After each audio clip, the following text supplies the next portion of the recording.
Ito guys yung farmhouse namin guys, oh. Puro yero lang ginawa namin. Yan. Ito yung kusina. Yan. Farmhouse namin. Diyan po ay highway na. Dito po yung mga alaga natin yung karabaw. Dito sila guys. Ito po yung una guys, oh.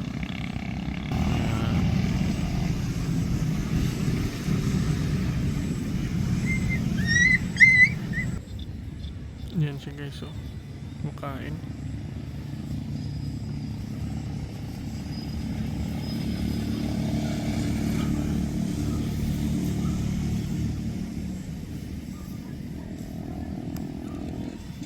Ito yung isa.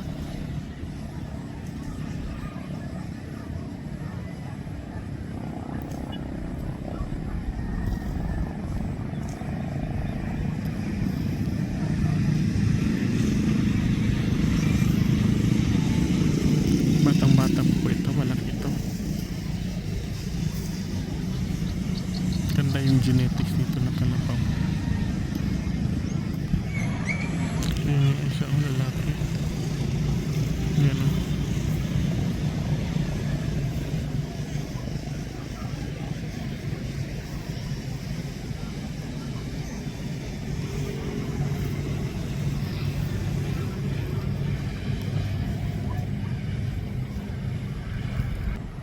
Doon po si Tamara guys, ang laki ng babae.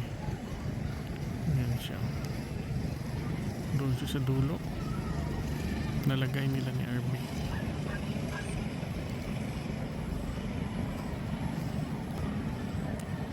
Ito naman yung isa. Babae. Bata pa. Lalaki pala guys. Sorry. Lalaki po ito siya.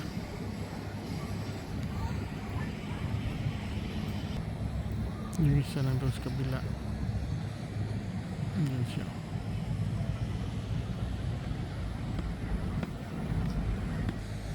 Yung isa doon, napakalayo niya. Doon siya nilagay nila ni Arnick at saka ni RB.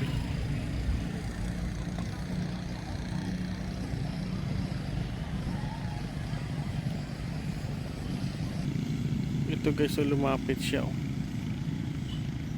Bata pa.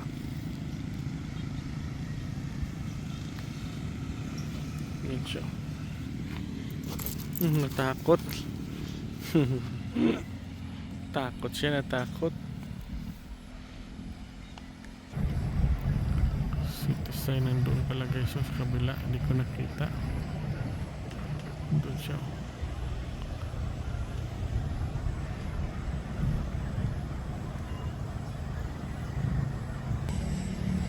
Kain ng kain ito siya. Talaga itong kalabaw na to, lalaki ito. May potential po ito na kalabaw na to.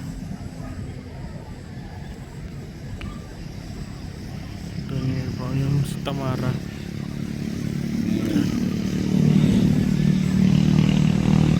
Ito yung isa, lalaki.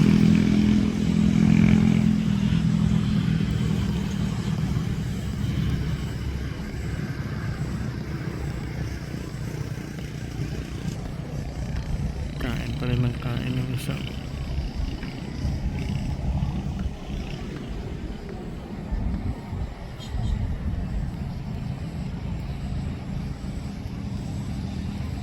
Bago lang yan dito sa akin. Itong mga kalabaw. Una, isa lang po yung kalabaw natin, si Tamara. Nag-expand tayo. Dito lahat. Ito na yung nakuha natin. 8 na kalabaw na ngayon. 4 na babae, 4 na lalaki. Yung baka natin 6. 4 na babae, 2 lalaki.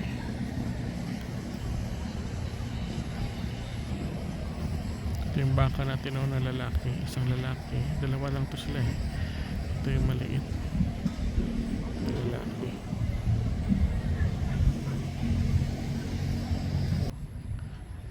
Ito yung pangalawa nating lalaki, si Marso. March po ito siya last year na anak. Ito po siya. Ito na po yung kastador namin dito. Si Marso.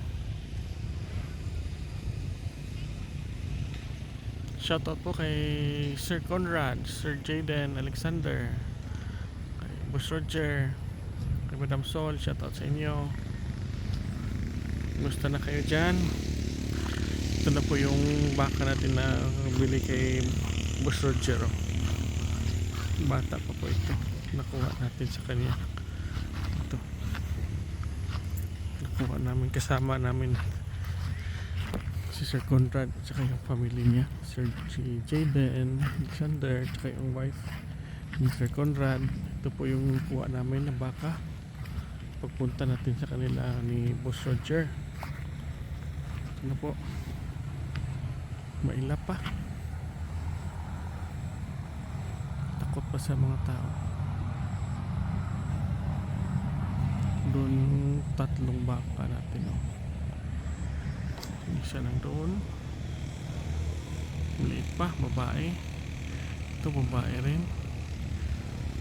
Saka yun, babae rin. Ito lang po yung mga baka natin. 6 lang po lahat.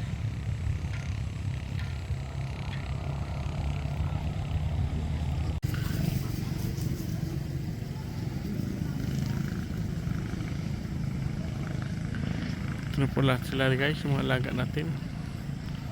Baka at saka kalabaw. Yung kambing natin konti na lang ngayon, nag-dispose po tayo. Tsaka binili natin ng kalabaw. Yun po,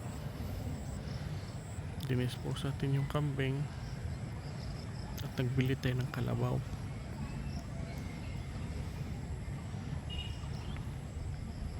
Maganda yung kalabaw at saka baka kasi walang feeds. Yung kambing natin, dahil marami na sila, magasto na sa feeds, kaya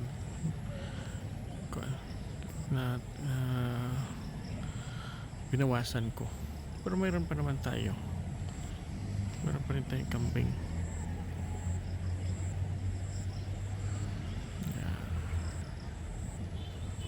Dito naman tayo guys sa ating manukan, gansa, pabo. Dito tayo sa kanilang area.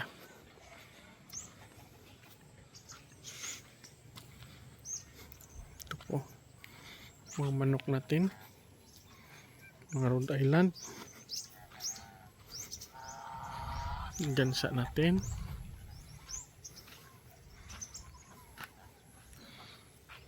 Dito sila, oh.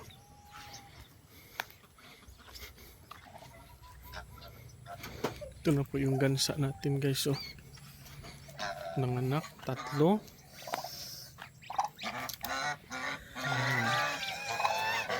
Tatlong sisiw. Yung pabo natin ay 5 sisiw.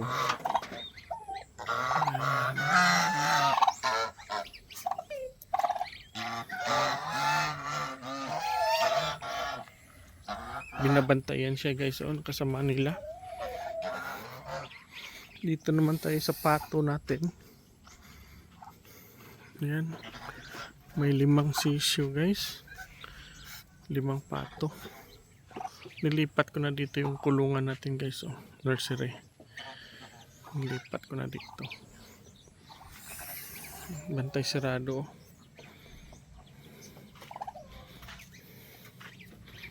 Yung pabo natin, oh.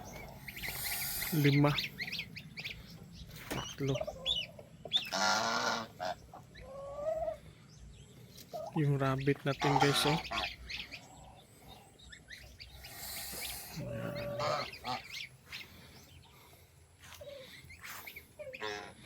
Dito po, ito po yung luma natin na kambingan. Dito po yun. Ginawa natin dito, nilipat natin dito yung mga manok natin. Yung kambingan natin ang doon guys, oh. Doon sila banda, oh. Kumakain. Ayan. Nandun yung mga kambing natin. Yung isang gansa natin guys, so naglimlim naman siya. Diyan siya, oh. Nangitlog na yan siya. Siya naman ang nangitlog.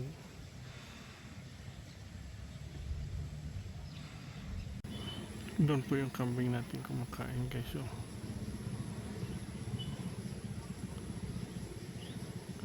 Dami na silang pagkain. Taba na nila. Hindi katulad ng ilang buwan dito. Nagkasakit yung mga kambing natin. Kaya nagpakunti ako ng population ng kambing.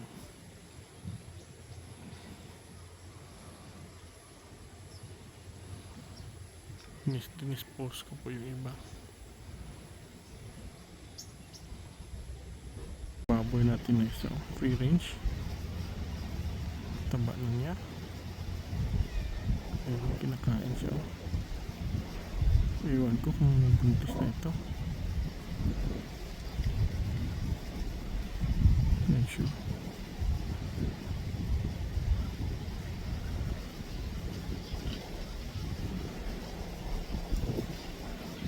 Parang buntis guys.